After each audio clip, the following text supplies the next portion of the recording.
Hello friends, welcome back to our channel study time and myself Ved Prakash. और Indian polity के इस series में आज शुरू करने जा रहे हैं vice president of India. Article number 63 के अकॉर्डिंग ये है कि the vice president of India मतलब कि भारत में एक वाइस प्रेसिडेंट की पोस्ट होगी, या फिर कह सकते हैं कि भारत में एक वाइस प्रेसिडेंट होगा। एंड अगर मैं इसके टर्म्स की बात करूं, मतलब कि कितने ईयर का इनका टर्म रहेगा, तो ये 5 ईयर का टर्म रहता है। बट आर्टिकल नंबर 67 में ये भी मेंशन किया गया है कि 5 ईयर के साथ साथ ये आगे भी कंटिन्यू रह सकते हैं जब तक कि उन्हें हटाया ना जाए, या फिर कह सकते हैं कि उनकी जगह कोई दूसरा ना आ जाए।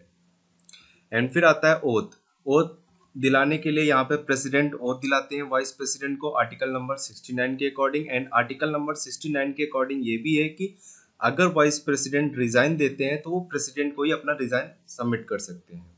एंड अगर मैं एलिजिबिलिटी की बात करूँ तो सबसे पहली एलिजिबिलिटी आती है कि वो सिटीजन ऑफ इंडिया होनी चाहिए। सेकंड होती है कि मिनिमम एज 35 आनी चाहिए।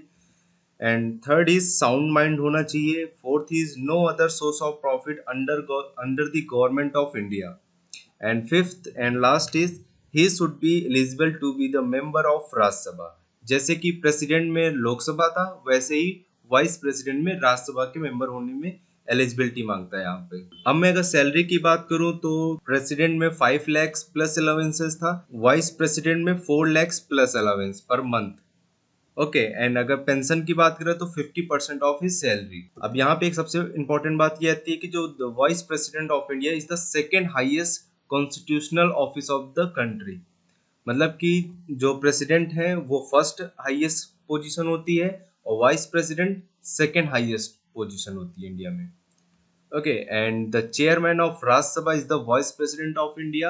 आर्टिकल नंबर 64 के अकॉर्डिंग ये है कि जो राज्यसभा होगा उसके जो चेयरमैन होंगे वो वाइस प्रेसिडेंट रहेंगे। अब बात करते हैं इलेक्शन ऑफ वाइस प्रेसिडेंट, जिसे आर्टिकल नंबर 66 में मेंशन किया गया है।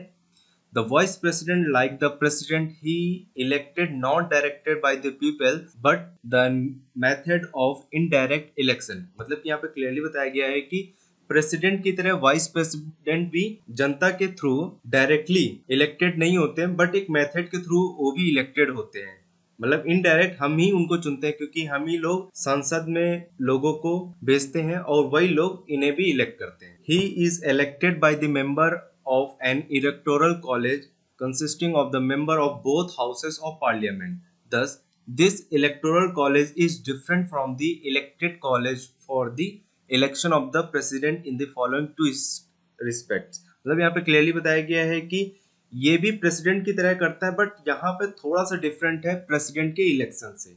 मतलब कि यहाँ पर क्या है कि जो बोथ हाउसेस हैं उनके नॉमिनेटेड और इलेक्टेड दोनों लोग मतलब इसमें पार्टिसिपेट करते हैं, बल्कि प्रेसिडेंट में केवल इलेक्टेड मेंबर ही पार्टिसिपेट करते हैं।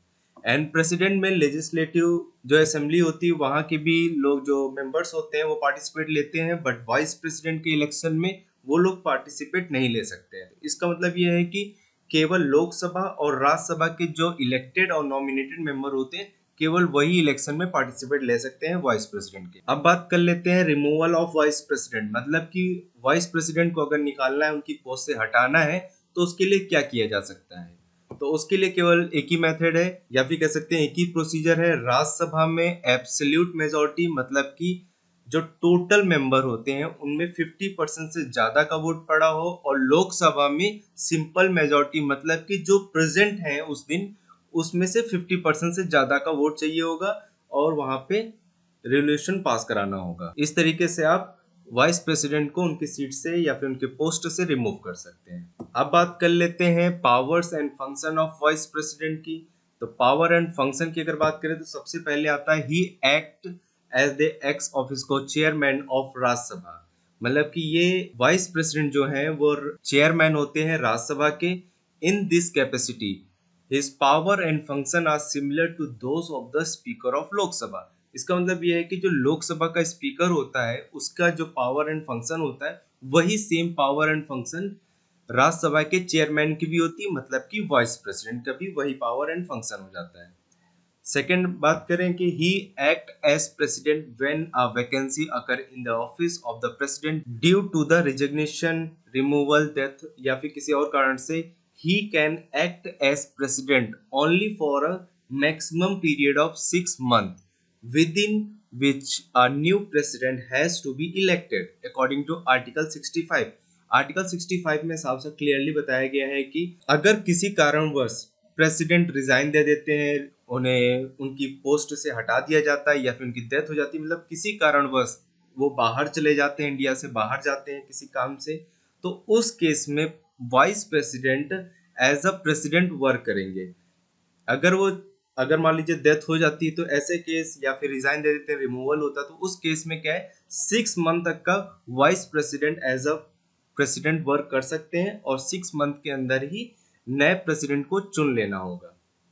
एंड यहाँ पे एक नोट करने वाली बात यह है कि while acting as president the vice president does not perform the office of the chairman of Rajya Sabha. मतलब कि जिस समय वाइस प्रेसिडेंट प्रेसिडेंट की पोजीशन पर होंगे उस समय वाइस प्रेसिडेंट राज्यसभा के चेयरमैन नहीं होंगे। तो इस कंडीशन में जो डिप्टी चेयरमैन ऑफ राज्यसभा होते हैं वो उस ड्यूटी को निभाते हैं। तो अगर मैं हिस्ट्री की बात करता हूं तो for the first time during the 15 days visit of doctor Rajendra Prasad to the Soviet Union in June 1960, then vice president doctor Sarvepalli Radhakrishnan act as the president. मतलब कि जब डॉक्टर राजेंद्र प्रसाद 15 दिनों के लिए सोवियत यूनियन में गए थे 1960 जून में, तब उस समय के vice president doctor Sarvepalli Radhakrishnan ने एज अ प्रेसिडेंट अपना वर्क किया था।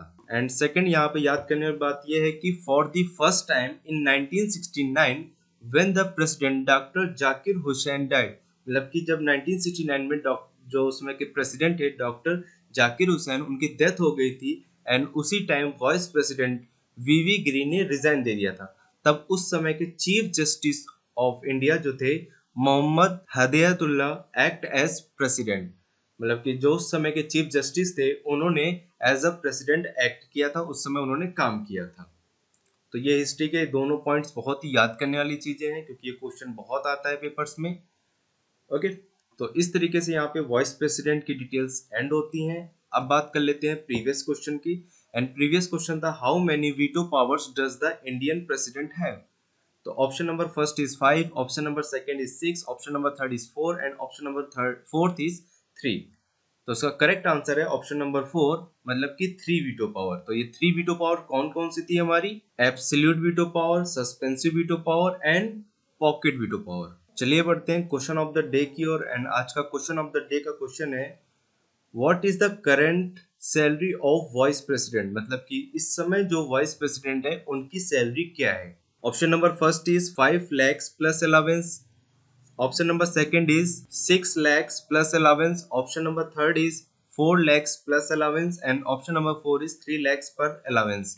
तो आप हमें अपना आंसर कमेंट बॉक्स में दे सकते हैं। अगर आपको हमारा ये वीडियो पसंद आया तो प्लीज इसे लाइक करें और अपने दोस्तों के साथ शेयर करें। अगर आप हमारे वीडियो देखते हैं और अभी तक सब्सक्राइब नहीं किया है तो प्लीज इसे सबसे पहले सब्सक्राइब कर लें एंड बेल आइकन दबाना बिल्कुल भी ना भूलें, जिससे कि आपको आने वाली वीडियोस की नोटिफिकेशन मिल सके।